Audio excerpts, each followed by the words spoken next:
우리 옆에 계신 분들 바라보면서 잘 오셨습니다. 이렇게 한번 인사해 주시겠습니까? 예, 잘 오셨습니다. 주님의 이름으로 환영하고 축복합니다. 예, 오늘 저는 하나님의 의라는 제목을 가지고 함께 하나님의 말씀을 나누기를 원합니다. 그 몇 년 전에 미국에서 거액의 로또에 당첨된 사람이 있었다고 합니다. 그의 나이는 불과 30세가 채 되지 않았는데 그가 당첨된 로또의 금액은 우리나라 돈으로 약 1000억이 넘었다고 합니다. 1년에 10억씩만을 써도 100년 동안 쓸 수 있는 엄청난 돈이죠. 그런데 이 사람이 이 돈을 어떻게 썼나를 사람들이 살펴봤더니 가장 먼저 한 일이 큰 저택을 샀다고 합니다. 그 다음에 세계에서 가장 비싸다는 자동차를, 스포츠카를 수십 대를 사는 그러한 일을 하더니, 그리고 나중에는 말도 안 되는 돈을 지불해서 중세시대 때 갑옷을 모으는 그런 일들을 하기 시작하더라는 것입니다. 그리고 매일 밤마다 이 저택에서 모델들과 연예인들을 불러서 파티를 하기 시작하고, 나중에는 결국 도박과 마약, 알코올 중독에 빠져서 경찰서와 병원을 전전하는 그러한 일들을 하다가 이 1000억이나 되는 돈을 채 10년도 되지 않아서 다 탕진해버리고 길거리에 노숙자가 되고 알코올 중독자가 되는 그러한 비참한 삶 가운데 빠졌다라는 것입니다. 그래서 이걸 가리켜서 뭐라고 얘기를 하냐면은 로또의 저주라고들 얘기를 하기도 하는데, 물론 로또에 당첨되신 분들 가운데 굉장히 건실하고 성실하게 삶을 잘 읽어가시는 분들도 있습니다. 그런데 굉장히 많은 비율에 있으신 분들이 자기에게 맞지 않는 사업에 손을 대거나 또는 그것으로 인해 사기를 당하고 또는 나중에 도박과 유흥에 이 돈을 다 탕진해버려서 채 10년이 넘기도 전에 노숙자가 되거나 또는 알코올 중독자가 되는 그러한 비율이 상당히 높더라는 것입니다.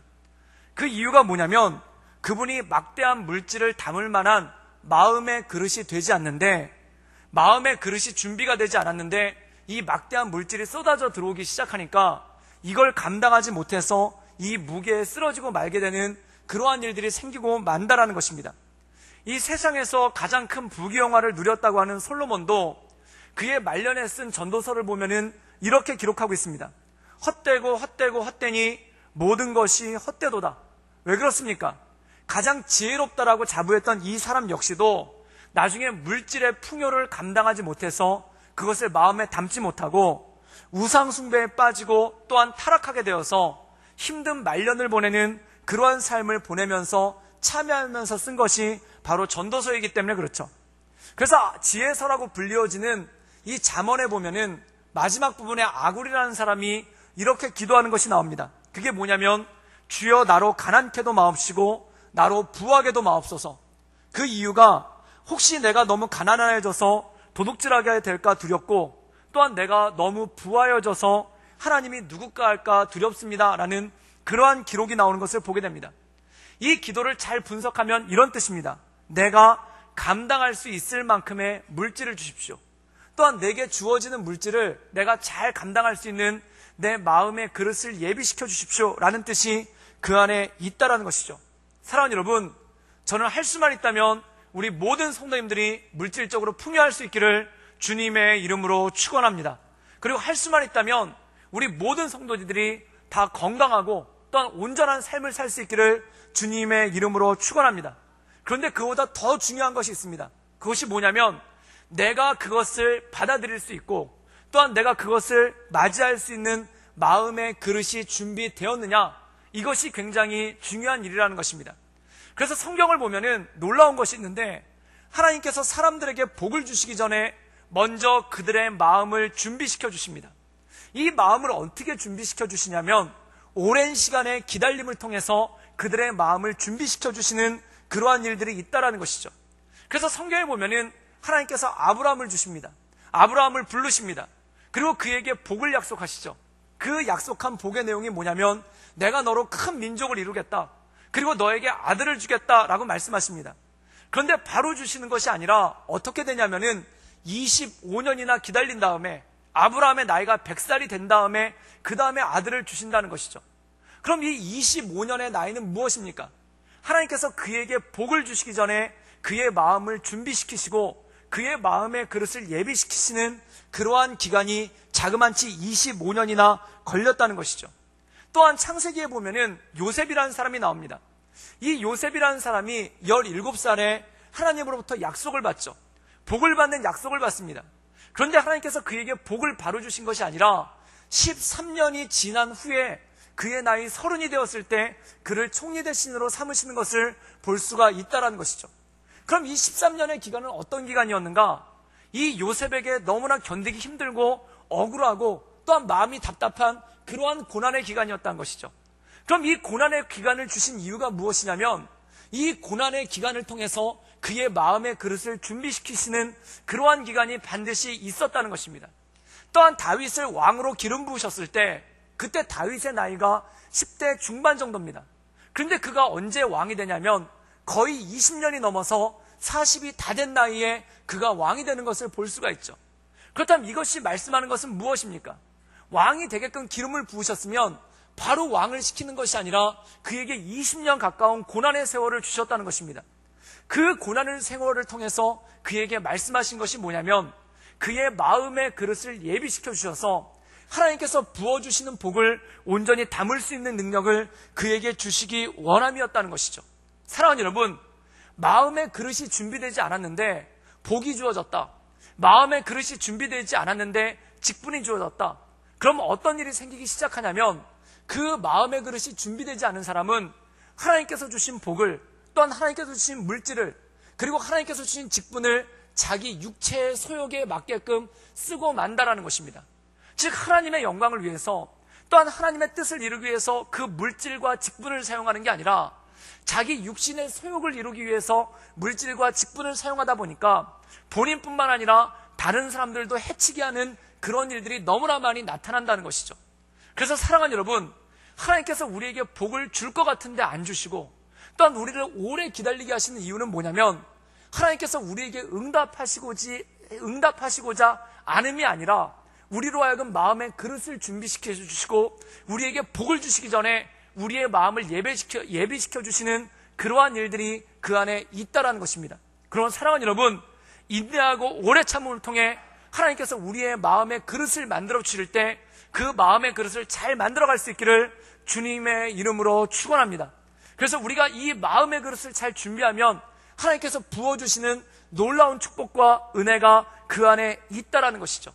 오늘 말씀 가운데 보면은 이 로마서의 말씀을 통해서 하나님께서 우리의 마음의 그릇이 어떻게 준비되기를 원하고 또한 무엇을 부어주신지가 잘 이 말씀 가운데 나와 있다는 것입니다. 우리 함께 로마서 1장 13절에서 15절까지의 말씀을 읽도록 하겠습니다. 우리 다 같이 읽겠습니다.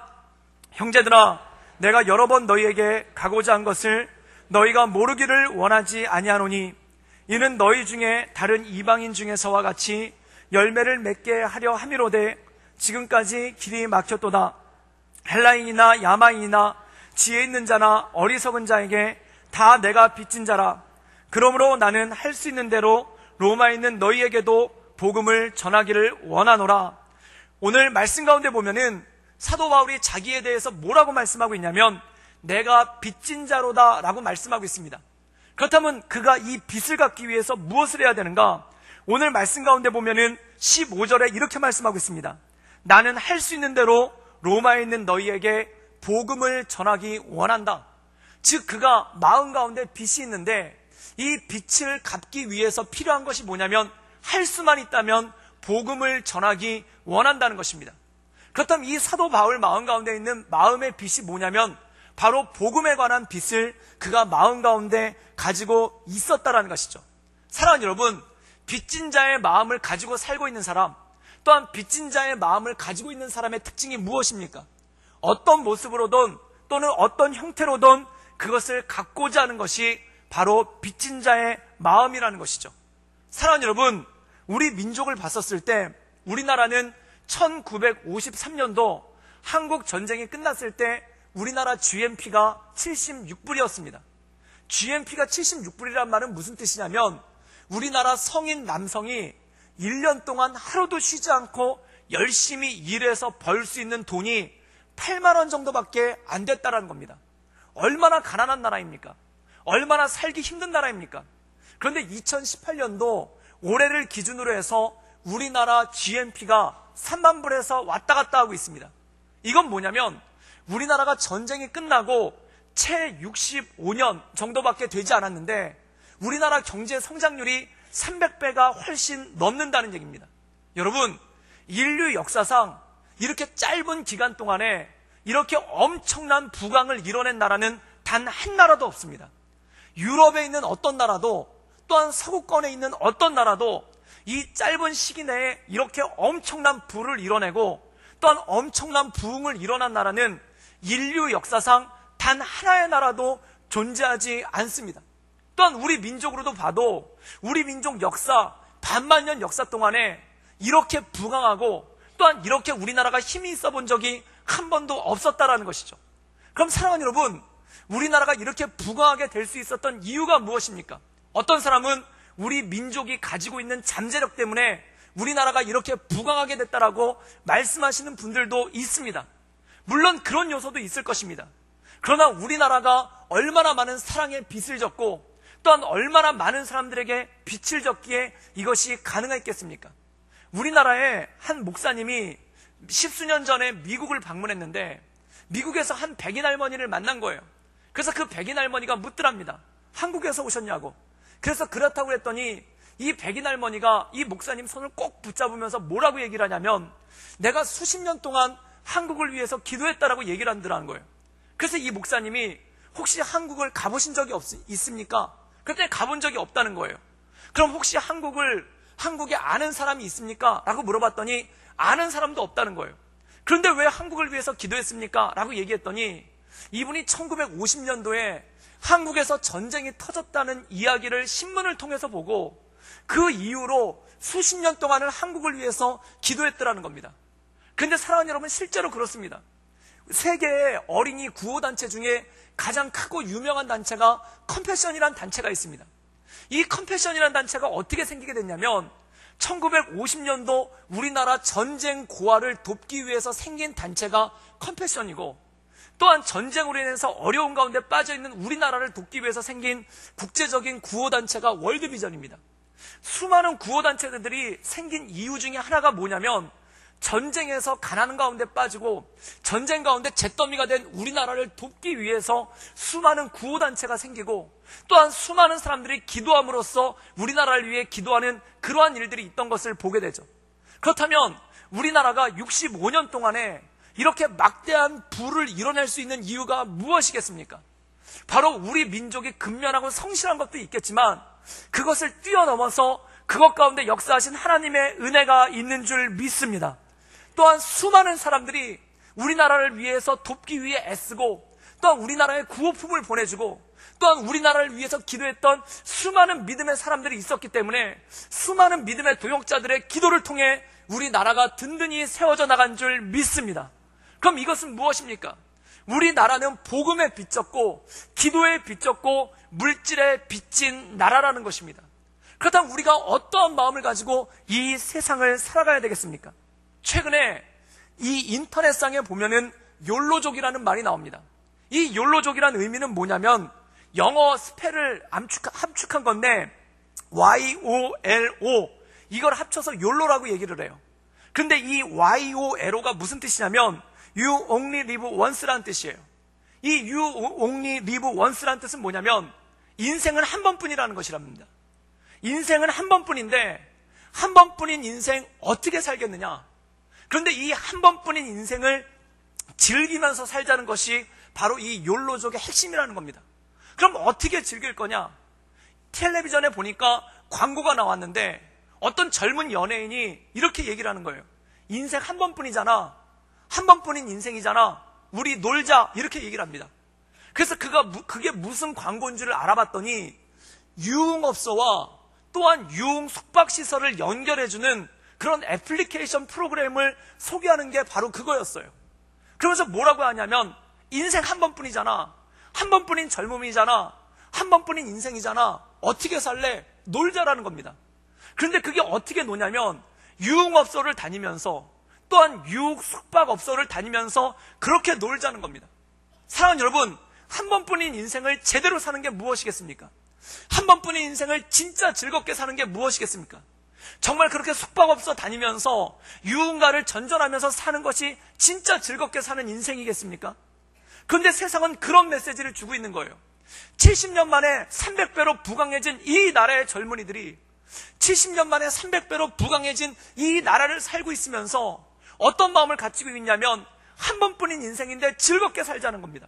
사랑하는 여러분, 즐겁게 살고 행복하게 사는 거 굉장히 중요합니다. 그런데 무엇을 하면서, 어떻게 하면서 즐겁게 살고 행복하게 사는가, 이게 더 중요한 질문 아니겠습니까? 그런데 어떻게 해야 즐겁게 사는지, 어떻게 해야 행복하게 사는지를 모르니까 많은 사람들이 노는 걸로 행복하게 살자라고 얘기를 합니다. 그럼 그 노는 것도 의미 있게 노는 것이 아니라 유흥업소를 다니고 유흥 숙박시설을 다니면서 노는 것을 행복하다라고 얘기하고 있는 이 시대가 아니겠습니까? 그래서 어떤 연예인들은 자기는 건전하게 즐긴다고 해가지고 텔레비전에 소개가 됐는데 이른바 장난감, 프라모델, 플라스틱으로 된 장난감을 가지고 와서 구경을 시켜주는 거예요. 근데 이거를 장난감이라고 하면 안 되고 피규어라고 해야 되더라고요.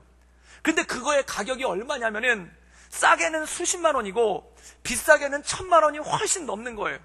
근데 그게 뭐냐면 로버트 태권브이, 마징가 제트, 그 다음에 기동전사, 간담, 이런 로버트 모델을 가져와가지고 그게 수천만 원씩 하는데 자기는 그것을 모으는 것으로 취미를 삼고 있다는 거예요.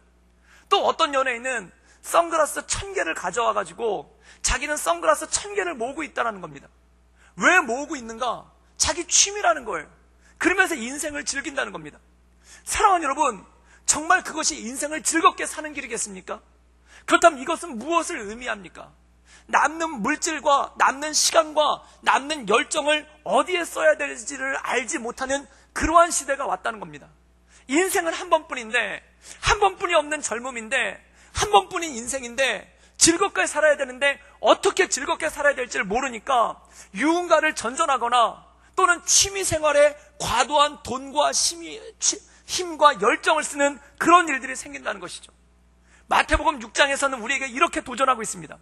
무엇을 먹을까, 무엇을 마실까 염려하지 말아라. 그리고 먼저 그의 나라와 하나님의 의를 구하라라고 말씀하고 있습니다. 또 예수님은 마태복음 4장 4절에 이렇게 말씀하고 있죠. 사람이 떡으로 살 것이 아니요 하나님의 입에서 나오는 모든 말씀으로 말미암아 산다라고 말씀하고 있습니다. 그럼 사랑하는 여러분, 이 말씀을 역설적으로 뜻하면 무엇일까요? 말씀이 없는 인생은 떡에 집중하게 된다는 거예요. 하나님의 나라와 의에 대한 비전을 가지고 있지 않은 사람은 먹을 것, 마실 것에 인생의 모든 염려를 다 하고 산다는 것입니다. 사랑하는 여러분, 물론 먹을 것과 마실 것은 생존을 위해 너무나 중요한 것입니다. 그러나 그것에만 몰두하고 있다면, 그것을 넘어서지 못한다면 그것을 어떻게 온전한 인생이라고 말할 수 있겠습니까? 우리가 성경을 보면은 출애굽 시대 때 이 이스라엘 백성들이 광야에서 살고 있는데 그들이 어떤 불평을 가장 많이 하냐면은 먹을 것에 관한 불평을 많이 합니다. 물론 먹을 것과 마실 것은 생존을 위해 꼭 필요한 것입니다. 그런데 그들이 생존을 위한 먹을 것과 마실 것이 없었는가? 아니요, 있었어요. 하나님께서 그들에게 만나를 부어주시기도 하고 또한 메추라기를 보내주시기도 하고 또한 때에 따라서 샘이 솟게끔 하셔서 그걸 먹고 살게끔 하셨다는 겁니다. 그런데 불평해요. 왜 불평하는가? 더 맛있는 걸 먹고 싶다는 거예요. 그러면서 뭐라고 얘기하냐면 우리가 이집트에 살 때는 고기 국물도 얻어먹었고 우리가 이집트에 살 때는 부추도 먹었고 마늘도 먹었고 그리고 여러 가지 채소들도 먹었다는 거예요. 이건 무엇입니까? 인생의 모든 것이 먹을 것에만 집중되어 있다는 겁니다. 왜 그들이 먹을 것에만 이렇게 집중했을까요? 그 이유는 먹을 것이 중요해서가 아니라 그들의 인생 가운데 하나님께서 주신 약속의 땅 가나안을 바라보지 못하니까, 하나님께서 그들에게 부어주신 비전의 땅을 바라보지 못하니까 먹을 것에 집중하고 땅만 보고 살게 되더라는 것입니다. 사랑하는 여러분, 하나님의 나라와 그 의에 집중하지 못할 때, 그 비전을 잃어버릴 때 사람은 어떻게 되는가? 무엇을 먹을까, 무엇을 입을까에만 집중하고 그것에만 염려하게 된다는 거예요. 하나님의 말씀을 잃어버릴 때 어떻게 되는가? 떡에만 집중하게 되고 그것만을 바라보는 그러한 삶이 될 수밖에 없다라는 것이죠. 에베소서 말씀엔 이렇게 말씀하고 있습니다. 술 취하지 말라, 이는 방탕한 것이니 성령의 충만을 받으라 라고 말씀하고 있습니다. 사랑하는 여러분, 이 말씀을 역설적으로 보면 뭐겠습니까? 성령 충만하지 않으면 술 취하게 된다는 거예요. 성령 충만하지 않으면 방탕하게 된다는 거예요. 사랑하는 여러분, 방탕은 무엇입니까? 내 물질과 건강과 열정과 시간을 의미 없는 것에 쓰는 것이 방탕이라는 것입니다. 그럼 사람들이 왜 방탕하게 될까요? 무엇을 향해서 달려가야 될지 모르니까, 무엇을 목적으로 삼아서 가야 될지 모르니까, 인생 가운데 어떤 비전을 가지고 살아가야 될지 모르니까 방탕에 빠지게 되고, 내게 주어진 물질과 시간과 열정과 건강을 허탄한 일에 쓰고 만다는 것입니다. 사랑하는 여러분, 어떤 분들은 매일같이 술 마시느라고 밤을 새시는 분들이 있어요. 그의 물질과 건강과 시간과 열정을 술 마시는 데 쓰는 분들이 있어요. 온 마음을 다해, 온 힘을 다해, 온 정성을 다해 밤새도록 술 마시는 분들이 있어요. 이분들이 아침에 술 깨면 뭐라고 말씀하시는지 아십니까? 술 끊어야지 그래요. 이게 무슨 뜻일까요? 허무하다는 거예요. 허탈하다는 거예요. 허무하고 허탈해서 술 끊어야지 그러면서 저녁이 되면 또 마셔요. 이유가 뭘까요? 뭘 해야 될지 모르겠는 거예요. 자기 돈과 시간과 열정과 건강을 가지고 뭘 해야 될지 모르겠는 거예요. 어떤 분들은 밤새도록 드라마를 보시는 분들이 있습니다. 드라마를 안 봤던 드라마가 아니라 옛날에 봤던 드라마를 보고 또 봐요. 그걸 1편부터 10편까지 이어서 봐요. 그리고 아침에 후회해요. 드라마 보지 말아야지. 그런데 어느 순간 시간이 생기면 자동적으로 리모컨으로 손이 가요. 그리고 드라마를 나도 모르게 보고 있더라는 겁니다. 왜 봅니까? 그게 재미있어서가 아니에요. 뭘 해야 될지를 알지 못하니까 그러는 거예요. 수많은 청소년들이, 수많은 청년들이 PC방에서 밤을 새면서 게임을 하고 있습니다. 그 게임이 그들의 인생 가운데 주는 의미가 뭐겠습니까? 그런데 열심히 하고 있는 거예요. 저도 대학생일 때 PC방에서 한번 밤을 새워본 적이 있어요. 어떤 거를 깨야 되는데, 어떤 과정을 깨야 되는데 그게 안 깨져가지고 머리를 쥐어짜면서, 그리고 PC방 사장님의 도움을 받아서 간신히 깼어요. 그걸 깨고 나니까 날 샜어요. 그래가지고 동이 터오는데 그 피곤한 얼굴을 하고 집에 터덕터덕 들어왔더니 어머니가 저를 맞으시면서 새벽 예배 다녀왔니? 이렇게 물어보시는 거예요. 부끄러웠어요. 방에 누웠는데 허탈한 거예요. 도대체 무엇 때문에 밤을 샜던가? 도대체 무엇 때문에 그렇게 열심히 했던가? 도대체 무엇 때문에 그렇게 정성을 들였던가? 아무것도 아닌 일에 그렇게 힘을 들이고 있는 거예요. 사랑하는 여러분, 아무것도 아닌 일에 힘을 들이니까, 아무것도 아닌 일에 물질을 쓰니까, 아무것도 아닌 일에 우리의 온 정성을 다하니까 마음이 허무해지고 허탈해지더라는 겁니다. 사랑하는 여러분, 지금 이 시대는 물질이 없어서가 문제가 아니에요. 지금 이 시대는 건강이 없어서 문제가 아니에요. 지금 이 시대는 시간이 없어서가 문제가 아니에요. 그걸 뭐에 써야 될지를 알지를 못하는 것입니다. 그러니 어떤 일이 생기는가? 하루가 굉장히 지루해요. 뭘 해야 될지를 모르겠어요. 그런데 세월은 빨리 가요. 하루는 지루한데 세월은 빨리 가요. 여러분 무섭지 않습니까? 올해가 벌써 2018년 6월입니다. 두렵지 않으십니까? 뭘 했는지 모르겠는데 세월이 지나가요. 하는 건 없이 세월만 지나가고 있는 것 같아요. 사랑하는 여러분, 이것이 무엇일까요?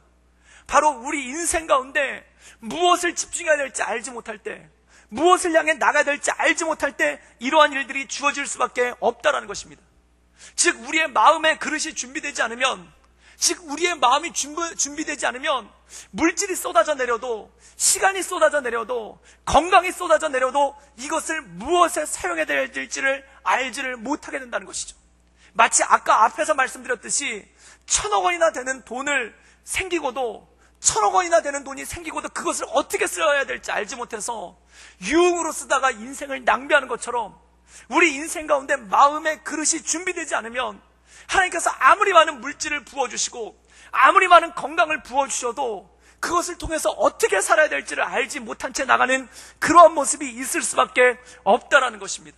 사랑하는 여러분, 저는 하나님께서 우리 교회 모든 성도들에게 비전 주시기를 주님의 이름으로 축원합니다. 그래요, 먼저 그의 나라와 그의 의를 구하며 나갈 때 그 모든 것을 채우시고 그 모든 것을 공급하시는 하나님의 은혜 가운데 나갈 수 있기를 주님의 이름으로 축원합니다. 그렇다면 사도 바울은 그 마음의 빚진 자로서 그의 삶과 그의 건강과 그의 물질의 모든 것들을 무엇을 위해서 쓰는가? 바로 할 수만 있다면 복음을 전하기 위해, 하나님의 나라를 전파하기 위해 그 모든 것을 썼다라는 것입니다. 제가 군대 제대했었을 때 1997년도였어요. 1997년도에 제대를 했는데 그때가 IMF가 오기 직전입니다. 불경기가 너무 심한 거예요. 1년 동안 휴학을 하면서 대학 등록금을 모아야 되는데 아르바이트를 할 수 있는 게 아무것도 없는 거예요. 그래가지고 한 번은 어떤 아르바이트를 찾아갔는데 양복을 입고 오라는 거예요. 그래서 양복을 입고 갔더니 저보다 한 2-3살 많아 보이는 분이 굉장히 거만한 표정으로 앉아가지고 뭐라고 하냐면은 자기가 3개월 만에 부장이 됐다는 거예요. 그래서 이종훈 씨도 열심히 하면은 3개월 만에 부장뿐만 아니라 사장까지 될 수 있다고 하면서 옥장판 10개를 저한테 슬그머니 내미는 거예요. 알고 봤더니 피라미드였어요. 그래서 그걸 발로 걷어차고 왔습니다. 그런데 아르바이트를 구해보려도 일자리를 구할 수가 없는 거예요. 그러다가 간신히 하나를 구했는데 어떤 걸 구했냐면 영업을 구했어요. 그 영업이 뭐냐면은 책을 빌려주는 건데 독서문화원이라는 데가 있는데 거기서 책을 빌려주는 거예요. 저는 그래서 도서관 사서 같은 건 줄 알았습니다. 근데 가봤더니 그게 뭐냐면 사무실에 앉아가지고 책을 빌려주는 게 아니라 제가 책을 직접 지고 나가가지고 사무실을 돌아다니면서 책을 빌려줘야 되는 일이에요. 그래서 책을 몇 권을 들고 나갔냐면은 30권을 가방에다 들고 그리고 다니면서 하루에 사무실 50군데씩을 다니면서 책을 빌려주는 일을 하는 거예요. 그럼 한 권 빌려주면 얼마냐면은 500원이에요. 그럼 하루에 10권 빌려줘도 점심 사 먹고 교통비를 쓰면은 남는 게 없는 거예요. 게다가 책 30권은 얼마나 무거운지 제가 쇠다움으로 무거운 게 책이란 걸 그때 알았습니다. 책 굉장히 무겁더라고요. 그래서 이걸 들고 다니는데 단가가 안 맞는 거예요. 그래서 국리를 하다 한 가지 깨달았는데 그게 뭐냐면 빌려주면 500원이 남는데 팔면은 1000원이 남는 거예요. 그 독서문화원이라는 회사를 통해서 출판사에서 책을 사면은 20% 싸게 살 수 있는데 그것을 제가 고객들한테 10% 싸게 팔고 그 10%는 제가 커미션으로 남기는 거예요. 그랬더니 얼마가 남냐면은 700원에서 1000원이 남더라고요. 그게 더 남는 거예요. 그래서 그다음부터는 책을 빌려주다가 이거는 소장용입니다. 고객님 이거는 한 번 보시면 안 되고 소장하셔야 됩니다. 그래서 책을 팔았어요. 그렇게 팔기 시작하니까 조금 괜찮더라고요. 그래서 얼마나 그 책을 들고 다녔냐면은 한쪽에다가는 빌려줄 책 30권, 그리고 한쪽에다가는 팔 책 10권, 그렇게 양쪽에 40권을 지고 그리고 돌아다녔는데 어디를 다녔냐면은 그 서울의 영등포구와 양천구를 중심으로 다녔는데 하루에 사무실 50개씩을 다녔어요. 그래서 토요일까지 다니니까 월요일부터 토요일까지 6일을 다니니까 300군데를 다니는 거예요. 그래서 제 고객이 300명이나 됐어요. 그런데 그렇게 고객들을 만나면서 책을 팔기도 하고 또는 빌려주기도 하면서 다니는데 제 고객 중에 한 분이 이동통신 대리점을 하시는 분이 있었어요. 그때 삐삐가 유행할 텐데 그분이 저를 보고 이런 얘기를 하는 거예요. 삐삐를 혹시 팔아보지 않겠느냐고. 그러면서 삐삐를 자기가 대줄 테니까 그때 최신식 모토로라 삐삐가 나왔는데 이거 하나씩 개통할 때마다 10,000원씩 주겠다는 거예요. 그래가지고 좋다고 그래가지고 책 40권과 그 옆에 조그만 가방을 마련해서 삐삐를 10개를 넣고 다니면서 그거를 팔고 다니기 시작한 거예요. 근데 팔았는데 괜찮아요. 쏠쏠해요. 그리고 막 팔고 다녔는데 조금 있다 그 대리점 사장님이 뭐라고 말씀을 하시냐면은 시티폰이라는 기계가 새로 나왔는데 이걸 한번 팔아보지 않겠느냐고. 근데 그게 지금 생각하면 엄청나게 큽니다. 거의 팔뚝만 해요. 그래서 허리에 차면은 허리띠가 이렇게 처질 정도로 굉장히 큽니다. 그걸 얼마에 파냐면 25만 원에 팔면은 저한테 5만 원을 주겠다는 거예요. 괜찮아요. 책 100권 빌려주는 것만큼의 부가가치예요. 그래가지고 또 한쪽에다가 그걸 갖다가 5개를 들고 다녔죠. 근데 책 빌려주는 걸 멈추지 않았어요. 이유가 뭐냐면 그 책 빌려주는 걸 해야 300명의 고객들을 확보할 수가 있기 때문에 책은 책대로 들고 다니고 삐삐와 이 시티폰을 같이 들고 다닌 거예요. 그래가지고 막 팔기 시작하면서 다녔는데 저희 고객 중에 한 분이 이 정수기 대리점을 시작을 하신 거예요. 그래서 이분이 저를 보고 뭐라고 얘기하면 정수기를 팔아보지 않겠느냐는 거예요. 근데 그 당시에는 정수기가 렌탈도 안 되고 지금처럼 조그맣지도 않아요. 산에 약수터를 옮겨왔다고 그래가지고 커다란 투명 파이프에 색깔별로 모래랑 자갈이 있고 그 위에 이 물을 통과시켜가지고 그걸 정수하는 시스템이에요. 그래서 가격이 얼마냐면 하나당 200만 원이에요. 그런데 이걸 하나를 팔면 얼마를 주겠냐면 50만 원씩을 주겠다는 거예요. 엄청난 부가가치 아닙니까? 그래서 양쪽에다가 책 20권씩을 메고 그리고 한쪽 가방에다가 그 시티폰 5개 그리고 삐삐 10개를 달고 그리고 한쪽 손에다가 정수기를 설명하는 브로셔를 들고 그러고 다닌 거예요. 그래가지고 저희 고객들을 만나면 마음의 양식을 위해서 책을 또한 친구와의 원만한 관계를 위해서 시티폰을 그리고 당신의 건강을 위해서 정수기를 막 이러면서 판 거예요. 그래가지고 팔고 다녔더니 저희 고객 중에 한 분이 보험을 하시는 분이 있는데 이분이 보험을 얼마나 잘하시든지 단순한 보험 아줌마가 아니라 보험 왕이에요. 그래가지고 5년 동안 보호망을 하셔가지고 자기 사무실을 하나 가지고 있고 직원도 2명이나 되고 그분이 관리하는 고객이 1,500명이나 된다는 거예요. 근데 이분이, 제가 그분 앞에 와가지고 우리 사장님의 마음의 양식을 위해서 책을, 또는 친구와의, 고객들과의 원만한 관계를 위해서 시티폰을, 그리고 건강을 위해서 이 사무실에 정수기 하나 두시죠. 그리고 막 팔고 있는데 이분이 절 보더니 뭐라고 얘기를 하시냐면은 보험을 한번 팔아보지 않겠느냐고. 그래가지고 이분이 생명보험을 파시는데 생명보험을 팔 때마다 얼마만큼 커미션을 주기로 하고, 그리고 그걸 한번 팔아보라는 거예요.